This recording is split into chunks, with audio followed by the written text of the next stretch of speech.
Bien bonjour les geekos, on se retrouve pour une nouvelle vidéo et aujourd'hui une vidéo vlog. Et dans cette vidéo on va vous présenter un petit peu l'ambiance générale dans un camp médiéval.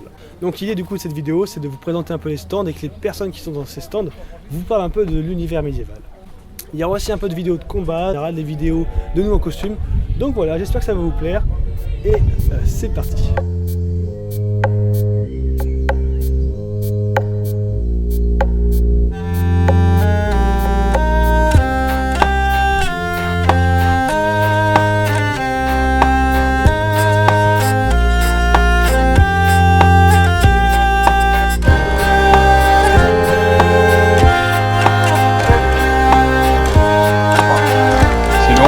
C'est un peu lourd quand même, ouais.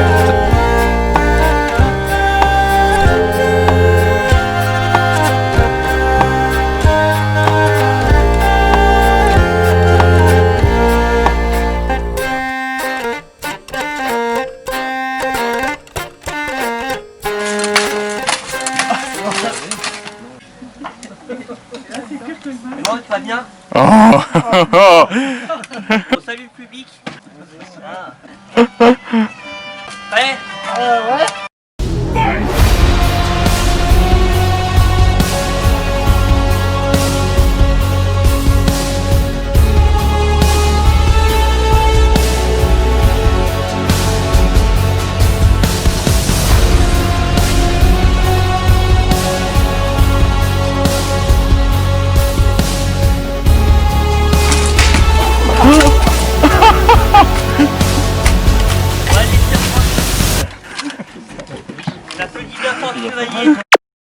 C'est très lourd, vraiment mec on sent rien du tout hein.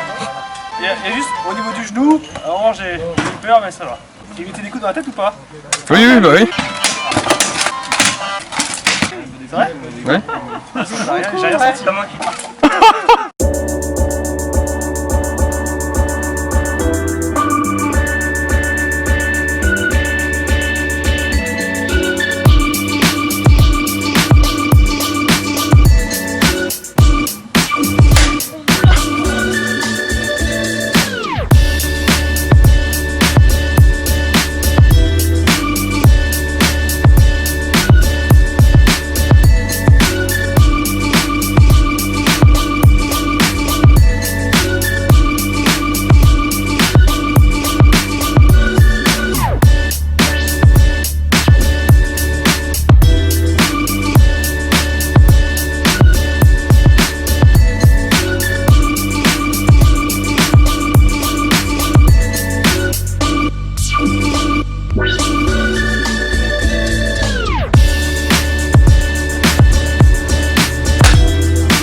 Nous on fait partie d'un projet professionnel qui s'appelle donc la Ludothèque de l'Histoire et aussi on a un autre projet autour de la médiation du patrimoine sur le monde médiéval et du moins sur l'histoire avec un petit H, c'est-à-dire que l'idée pour nous c'est de présenter qu'est-ce qui se passait sur le terrain à l'époque, comment est-ce que ça fonctionnait, et non pas juste parler des rois et reines de l'époque, comme on va retrouver dans pas mal de visites guidées, quoi. Voilà.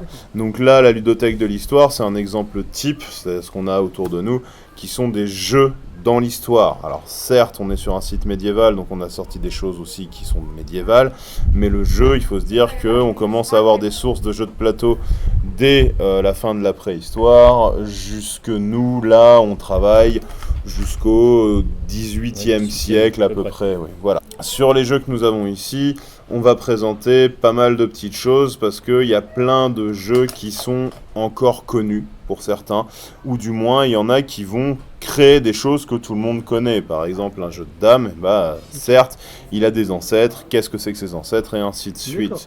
Donc nous, le projet, c'est pas juste de dire, il y a des jeux, jouez, bisous. Voici les règles. C'est, voilà, nous, le principe, c'est de dire le jeu, pourquoi, comment, qui, et ainsi de suite. Pour qui, par exemple aussi, Pour du coup qui? C'est-à-dire qu'effectivement, tout le monde joue, mais tout le monde ne joue pas aux mêmes choses. D'accord. Un pauvre ne joue pas à la même chose qu'un noble. On va avoir une différence surtout entre la classe sociale de chaque personne, parce qu'on présente des jeux de stratégie. Qui dit stratégie dit réflexion, qui dit réflexion dit art de la guerre. Et donc si le peuple, lui, apprend l'art de la guerre, il nous met une révolte sur le coin de la figure. D'accord. Donc on va préférer mettre dans une catégorie ce qu'on appellera des jeux de nobles. Alors on symbolise ça par le fait que les nobles savaient majoritairement lire et écrire. Et c'est vrai que les jeux qu'on a sur la table, si on n'a pas la règle sous les yeux, on ne peut pas comprendre comment on y joue. Donc pour ça, il va falloir lire et écrire. Tandis que les nobles, eux, le peuple, pardon, on va plutôt leur proposer des jeux qui sont simples, des jeux qui ne demandent pas grande réflexion. Et c'est là qu'on va avoir la fracture entre les jeux de société et les jeux d'adresse. Le peuple va préférer les jeux d'adresse, qui seront donc en plus d'un bon entraînement pour les travaux par la suite, tandis que les nobles, eux, joueront à des jeux de société de plateau, où justement on va en plus pouvoir montrer sa réflexion, donc sa réflexion sur le champ de bataille, ça, ouais, sa stratégie, voilà, stratégie. Les nobles, ils ont des jeux portables, bah autant le peuple a aussi des jeux portables. Ils ne vont pas avoir que des grands jeux, ceux qu'on voit sur la plupart des fêtes médiévales, qui vont ressembler à des jeux qu'on appelle picards, donc les machins sur lesquels on va tirer sur les cordes, les trucs où on va lancer des palets et ainsi de suite. Il y a un jeu phare pour le peuple à l'époque, qui n'est pas forcément bien vu par tout le monde, il est juste là. Donc les osselets, ça va être quelque chose qui est déjà un jeu d'adresse. Le but c'est d'en lancer un, récupérer l'autre et ainsi de suite. Mais au niveau des règles des osselets, eh bien il faut se dire un truc, c'est qu'il y a autant de règles qu'il y a de joueurs, au même titre que les billes.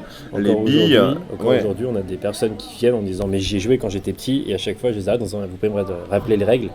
Et en fait on écoute leurs règles à eux.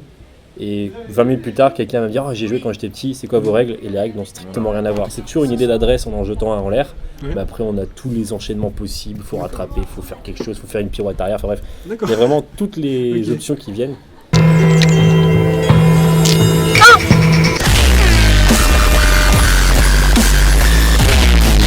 Et ça, c'est intéressant au niveau des osselets, mais ça va vite évoluer aussi. Alors déjà, par rapport aux règles, quand même, il y a la phrase qu'il faut dire, c'est qu'il y a autant de règles qu'il y a de joueurs à l'époque. C'est-à-dire que de toute façon, le jeu évolue tellement vite et il y a tellement de façons de jouer que si quelqu'un voit un plateau, se dit ça doit se jouer comme ça et qu'il trouve un jeu qui lui plaît, en fait, il a juste créé une variante du jeu. Après, nous, on se base sur des sources, donc on ne peut pas retrouver toutes les variantes qui ont existé, évidemment. Et ça va évoluer donc vers la deuxième chose phare qui va être par le peuple. Les dés. Quand même, oui. Les dés, c'est mieux. Alors, ici, on a des dés qui ont une forme relativement historique. Alors, ce sont des dés 6, donc des dés à 6 faces. En quelle matière? Alors, ceux-là, c'est de la corne.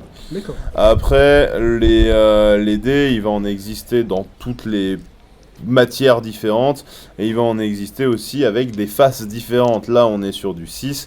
Il existe des dés 4, donc à 4 faces, qui vont dater de la Mésopotamie. On va retrouver des dés comme, effectivement, ça, c'est un dé, hein. Je veux dire, c'est un lancer de pièces, hein. C'est du pile ou face. C'est-à-dire que ça, c'est le premier dé au monde. À la base, ça va être des petits coquillages qu'on va lancer, qui vont soit tomber sur le plat, soit tomber sur le rond, et qui vont donner un principe de pile ou face. Dans tous les cas, tous les dés qui seront basés surtout sur des solides de Platon vont gérer une chose qu'on connaît bien aujourd'hui, qui s'appelle le hasard.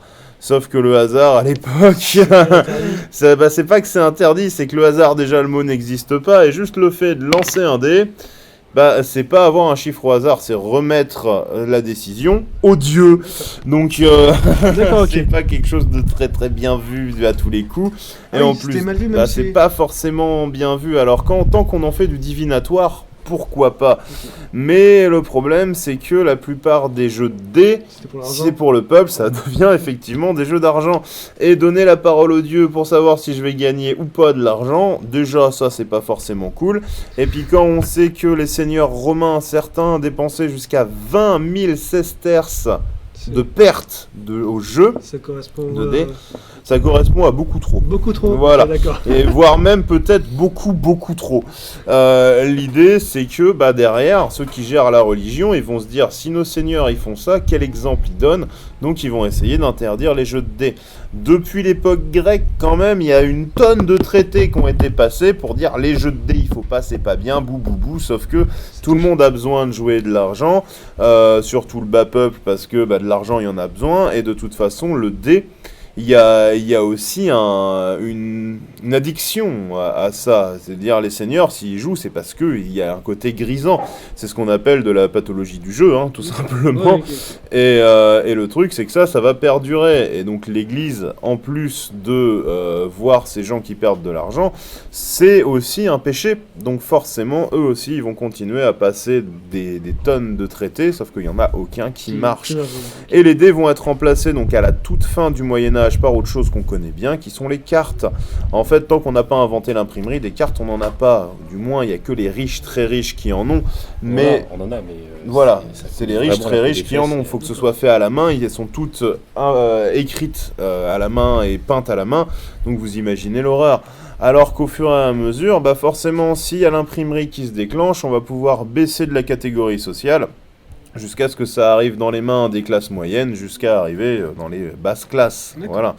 Et ça continuera à faire des jeux d'argent, à ne pas plaire à l'église, à tel point que vers la Renaissance, on va même avoir des autodafés de jeux, c'est-à-dire on va faire un grand bûcher, et puis on va les balancer les dés et les cartes dedans, et les jeux, qui ont été interdits par l'église, et aussi plein d'enluminures qui sont à un côté négatif. Juste donner un exemple de côté négatif, le premier, cathédrale de Chartres, il y a un vitrail où il y a deux personnes qui sont en train de jouer c'est au dringuet qui joue. Oui. Au dringuet, donc il y a un jeu de dés qui se joue sur un échiquier qui va ressembler un peu à la roulette qu'on va retrouver dans les casinos. Donc ça, il y a deux personnes qui jouent face à face et il y en a un qui est à moitié nu parce qu'il a perdu tous ses vêtements au jeu. Donc en fait, c'est un pamphlet pour montrer au peuple, ne jouez pas, vous allez vous retrouver à poil, quoi. Voilà, pour ceux que ça intéresse, en fait, nous, on a certes le projet, mais on a aussi une page Facebook qui s'appelle La Ludothèque de l'Histoire.